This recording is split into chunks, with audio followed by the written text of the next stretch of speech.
कि हुकूमत ने जीआईटी रिपोर्ट को चैलेंज करने का फैसला कर लिया है। यह एक बड़ी अपडेट सामने आ गई है। हुकूमत ने जीआईटी रिपोर्ट को चैलेंज करने का फैसला कर लिया है। मजीद क्या फैसला किया गया है जानेंगे अपने नुमाइंदे बशीर चौधरी से। बशीर, अब तक अपडेट कीजिए।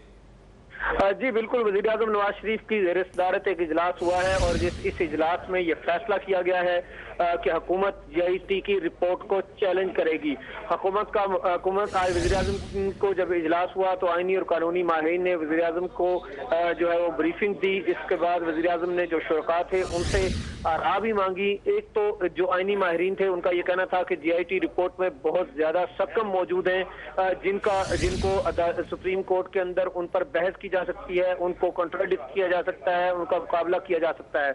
और दूसरी जानिब जो सियासी माहिरीन थे, जो सियासी रफ़क़ात थे, उनका ये कहना था कि वज़ीर आज़म ने को इंतजार करना चाहिए सुप्रीम कोर्ट के हतमी फैसले का और इसी आरा की सूरत में जो है वो वज़ीर आज़म ने जो है वो अपनी जो माहिरीन है आईनी और कानूनी टीम उनको इस सुप्रीम कोर्ट का जो जीआईटी की रिपोर्ट है उसका जवाब तैयार करने की हिदायत की है।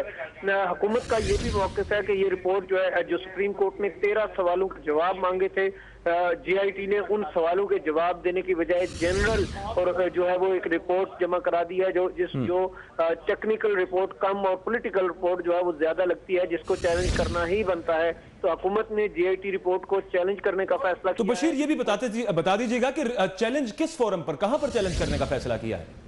बिल्कुल, सोमवार को जब समात होगी तो उसी में हुकूमत जो है जो अपना दलाइल देगी, उसके साथ एक दरखास्त जो है वो दे दी जाएगी और उन्हीं दलाइल में जो है वो इसको चैलेंज किया जाएगा और फिर सुप्रीम कोर्ट से इस्तदा की जाएगी कि इस रिपोर्ट को जो है वो नल एंड वाइड करार दिया जाए।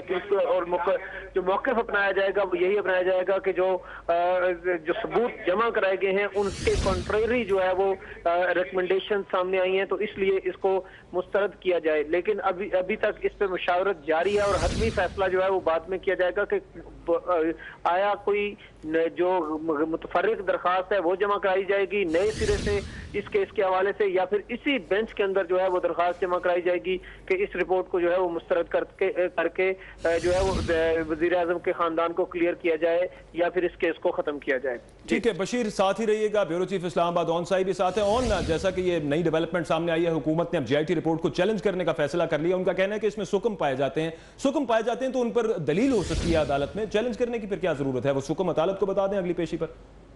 जी बिल्कुल, और ये जो आप सवाल कर रहे थे पहले कि क्या उनके पास एक ही रास्ता रह गया इस्तीफे का, तो ये तो वादे हो गया कि मियां नवाज शरीफ ने जिस तरह उनका माजी है वो बिल्कुल जो है वो झुकने को तैयार नहीं है और बिल्कुल अभी तक जीआईटी ने जो भी फाइंडिंग्स है उसको मानने के लिए तैयार नहीं।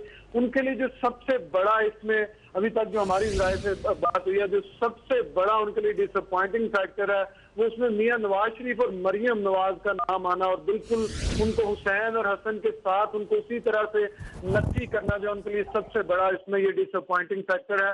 तो इसीलिए अब उन्होंने ये फैसला किया है कि इसको चैलेंज किया जाएगा, इसको एज इट इज नहीं माना जाएगा, क्योंकि अभी उनका ये मानना है कि ये जीआईटी की रिपोर्ट है। अगर सुप्रीम कोर्ट ने इसको मान लिया तो वो सुप्रीम कोर्ट का फैसला हो जाएगा, तो उसके पहले सुप्रीम कोर्ट के फैसले के आने से पहले वो इसको हर फोरम पे चैलेंज करने का उन्होंने फैसला किया है। पॉलिटिकल फोरम पे भी, मीडिया को भी इस्तेमाल किया जाएगा और सबसे अहम जो सुप्रीम कोर्ट ऑफ पाकिस्तान है वहां पे भी, क्योंकि अगर सुप्रीम कोर्ट इस रिपोर्ट को मनोवन तस्लीम कर लेती है तो फिर उसके बाद शरीफ फैमिली के पास कोई और जो है बचेगा। लेकिन उससे पहले अगर ये इल्तिजा कर दी जाती है, अगर ये पिटीशन दायर कर दी जाती है सुप्रीम कोर्ट में ही कि इसको ना माना जाए, तो फिर शायद थोड़ा डिले हो जाए। तो अभी इस वक्त जो है यही सबसे अहम मसला है, सवाल है उनके सामने कि क्या वो लड़ेंगे, जो कि अभी नजर यही आ रहा है। बहुत जो है एक्सटेंसिव इस वक्त जो है वो मीटिंग जारी है प्राइम मिनिस्टर हाउस में। उनके जितने भी करीबी जो आप कह लें कि उनके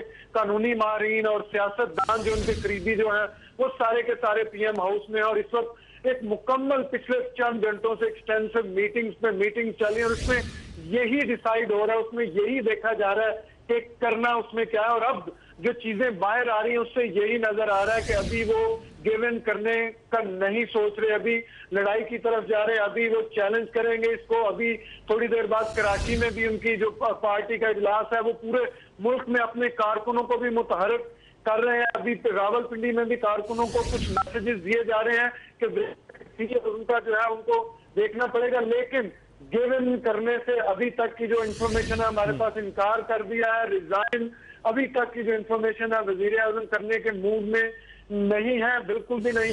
और इसको चैलेंज किया जाएगा, टाइम बाय किया जाएगा, ज्यादा से ज्यादा जो इसको कंट्रोवर्शियल बनाया जाएगा, क्योंकि जेआईटी की फाइंडिंग अभी तक सुप्रीम कोर्ट जब तक इंडोर्स नहीं करेगी वो सुप्रीम कोर्ट की फाइंडिंग नहीं बनेगी। और उस मरहले से पहले ही हुकूमत चाह रही है, मियां नवाज शरीफ एंड फैमिली चाह रही है, उस मरहले पे जाने से पहले ही इसको मजीद जो है इसको उलझाया जाए। और वो बिल्कुल सबसे जो अहम फोरम है वो सुप्रीम कोर्ट ऑफ पाकिस्तान है, पाकिस्तान की कोर्ट है। और मैं ये भी आपको बताता चलूं कि मुख्तलिफ शहरों से भी इस पे हो सकती है पिटीशन, जो इनके मुख्तलिफ लोग हैं मुख्तलिफ शहरों में कोर्ट्स में ये पिटीशन कर सकते हैं। लेकिन जो सबसे अहम है कि वजीर आजम की तरफ से या वजीर आजम की फैमिली की सुप्रीम कोर्ट में भी चैलेंज किया जाएगा। लेकिन इसके मुख्तलिफ जो दर्जात है उनको मुख्तलिफ जगहों पे चैलेंज किया जा सकता है। इस वक्त जो सबसे हाउस में जो मीटिंग चली उसमें जो सबसे अहम चीज सामने है कि सबसे पहले वो अपने जितने भी उनके कानूनी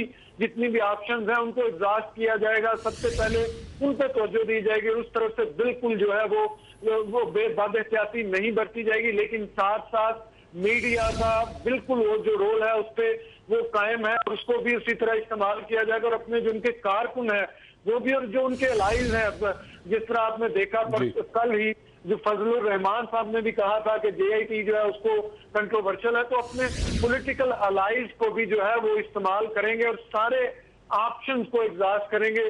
फिर मैं आपको बताता चलूं सबसे बड़ा दजका जो है इस रिपोर्ट में जो अभी तक की फाइंडिंग्स आई हैं, जो कंक्लूजन आया है उसमें यह है कि उनका ख्याल था कि हुसैन नवाज और हसन नवाज ही मेन कल्प्रेट के तौर पे इसमें देखा जा रहा है। लेकिन सबसे बड़ा दजका जो है वजीर आजम का अपना नाम, और उससे भी बड़ा दजका जो उनकी सियासी वारसा मरियम नवाज का नाम आना और उनको ये उसमें कहना कि ये डिसऑनेस्ट है या ये चीजें वाज़े तौर पे ये दे नहीं सके। तो 62, 63 के तहत अगर जेआईटी की ये रिपोर्ट सुप्रीम कोर्ट मान लेती है तो मरियम नवाज ठीक है, ऑन आप हमारे साथ ही रहिएगा, हमारे साथ कानूनी माहिर